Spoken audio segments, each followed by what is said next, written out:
मुसलमानों, मोमिनों, आए मुसलमानों,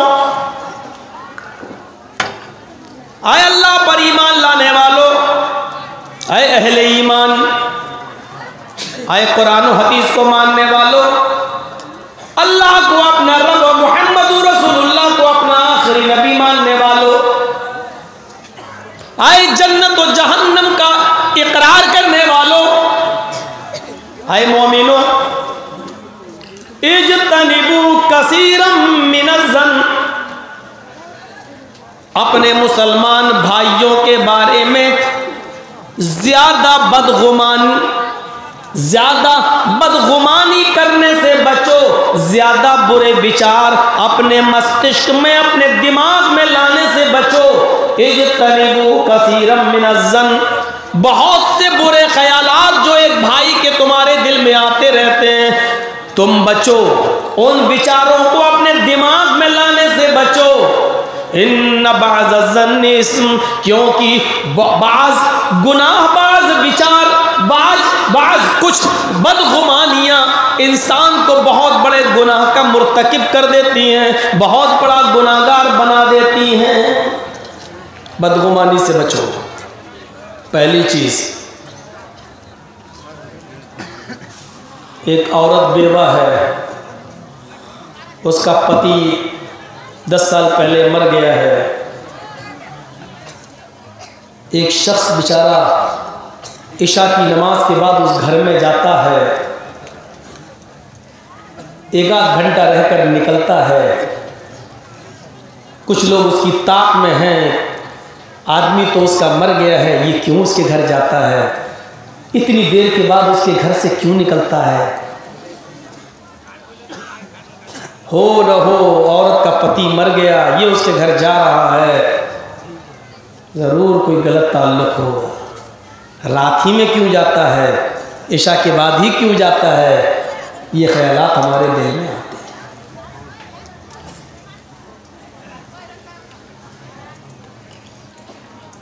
एक लड़की पढ़ने के लिए कॉलेज या स्कूल जा रही है, घर से निकली, थोड़ी देर के बाद सड़क पे आई, और सड़क पे आने के बाद उसने मोबाइल फ़ोन कान में लगाया और बातें करती हुई चली जा रही है। उसी गांव के किसी लड़के ने देखा, कल भी बातें करती हुई जा रही थी, आज भी जा रही है, घर पे नहीं करती है, बाहर निकल के करती है, ज़रूर किसी लड़के से इसका चक्कर।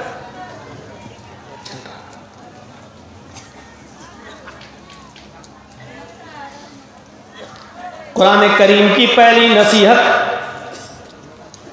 या अय्युहल्लज़ीना आमनू इज्तनिबू कसीरम मिनज़्ज़न इन्न बाज़-ज़न्नि इस्म। लोगों, ऐ मुसलमानों, अपने भाइयों के सिलसिले में तुम ज्यादा गुमान मत किया करो, बदगुमानियाँ अपने दिमाग में मत पाला करो।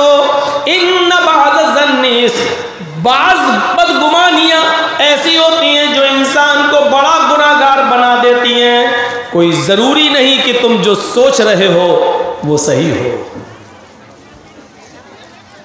जिस बेवा के घर में वो जा रहा है, इशा की नमाज के बाद जाता है, 1 घंटा रहकर आता है,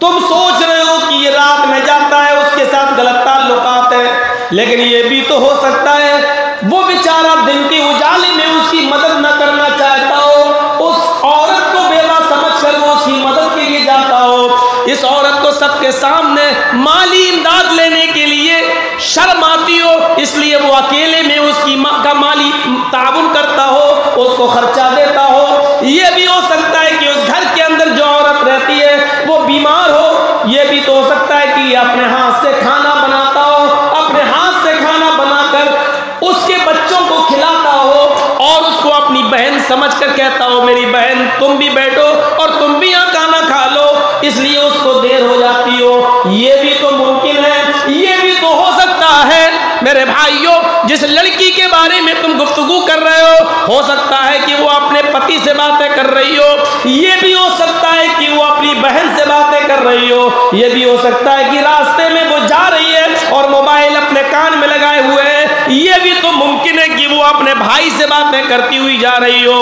हमें अच्छा गुमान रखना चाहिए, किसी के बारे में बदगुमानी नहीं पालना चाहिए।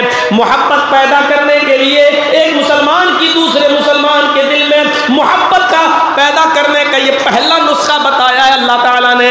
या अय्युहल्लज़ीना मनुज्तनिबू कसीरम मिनज़्ज़न्न इन्न बअदज़्ज़न्नि इस्म। मुसलमानों, तुम अपने भाइयों के बारे में ज्यादा बुरे ख्यालात अपने दिल में न लाओ, बदगुमानी अपने अंदर पैदा न करो। बदगुमानी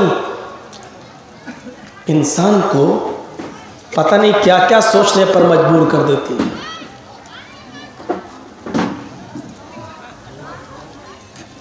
अगर आपके दिल में मेरी नफरत है, सुनो, आपके दिल में अगर मेरी नफरत है और आप मुझे अच्छा नहीं समझते तो मेरा अच्छा अमल भी आपको अच्छा नहीं लगेगा, नहीं लगेगा। अजान हो रही है, मुझे मालूम है 12:15 पे अजान होगी जोहर की, हम 12:10 वही मस्जिद में पहुंच गए, अजान से पहले ही मस्जिद में पहुंच गए। लेकिन आप चूंकि हमसे जलते हैं, हमारी नफरत आपके दिल में है, मेरा मस्जिद में अजान से पहले पहुंच जाना भी आपको अच्छा नहीं लगेगा। आप पहले देखो कितना अल्लाह वाला बना फिरता है, कितना दिखा रहा, देखो मैं कितना बड़ा नमाजी हूँ। 900 चूहे खा के बिल्ली चली हज कर। आपने मेरे बारे में एक गलत धारणा बना ली है अपने दिल में, आपको मेरा अच्छा अमल भी अच्छा नहीं लगेगा।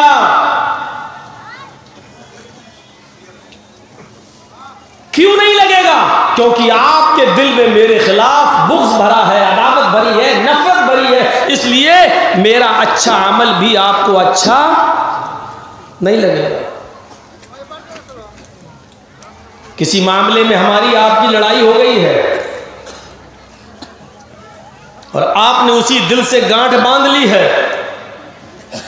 मस्जिद से मैं नमाज पढ़ के निकला, मस्जिद के बाहर 10 कदम चला, आप अपने घर की छत पर खड़े हैं और मौलाना जर्जीस मस्जिद से बाहर निकलकर अपने होंठ हिलाते हुए तस्बीह पढ़ते हुए जा रहे हैं, सुभान अल्लाह सुभान अल्लाह सुभान अल्लाह। मस्जिद में नहीं पढ़ सके, जल्दी थी, जल्दी निकल गए, अब वो होंठ हिलाते हुए जा रहे हैं, सुभान अल्लाह अल्हम्दुलिल्लाह। लेकिन मेरे होंठ हिल रहे हैं और आप अपने घर की छत पर खड़े हैं, आपने मेरे होंठ हिलते हुए देखे, सुभान अल्लाह सुभान अल्लाह। आपके दिल में मेरी नफरत है, आप ये नहीं समझेंगे कि ये तस्बीह पढ़ रहा है, आप समझेंगे कमीना मुझे गाली दे रहा है कि नहीं? होंठ मेरे हिल रहे हैं, मैं मस्जिद से निकला, मैं पढ़ रहा हूँ अल्लाह अकबर सुभान अल्लाह अल्हम्दुलिल्लाह, और आपको देख लिया मैंने और मेरे होंठ हिलते हुए आपने देख लिए, तो आप क्या छत पे खड़े होके कमीना मुझे गाली दे रहा या मेरे लिए बददुआ कर रहा? जबकि मैं सुभान अल्लाह पढ़ रहा हूँ, मैं अल्हम्दुलिल्लाह पढ़ रहा हूँ।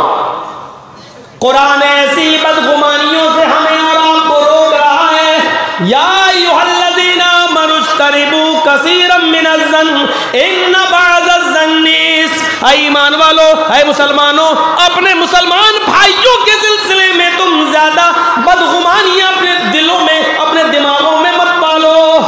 ये मत सोचो कि वो तुम्हें गाली दे रहा होगा, ये भी तो हो सकता है कि वो तुम्हारे लिए दुआ कर रहा हो, ये भी तो हो सकता है कि वो ये कह रहा हो कि अल्लाह मेरे भाई से मेरा झगड़ा हो गया है तो सुलह की कोई शक्ल निकाल दे, ये भी तो हो सकता है कि वो अल्लाह की हम्द व सना बयान कर रहा हो। आपने ये कैसे सोच लिया? इसलिए बदगुमानी से मना किया और अच्छा गुमान रखने के लिए हुक्म दिया। अच्छा सोचो। अच्छा, कोई ज़रूरी नहीं है कि हम और आप दोनों किसी के बारे में जो गुमान रखे हैं वो सही हो, ये ज़रूरी नहीं है। एक मिसाल से समझाऊंगा आपको। ये ज़रूरी नहीं है कि हम और आप दोनों किसी के बारे में एक गुमान रखा हुआ है और वो सही हो। आप भी गलत हो सकते हैं, हम भी गलत हो सकते हैं।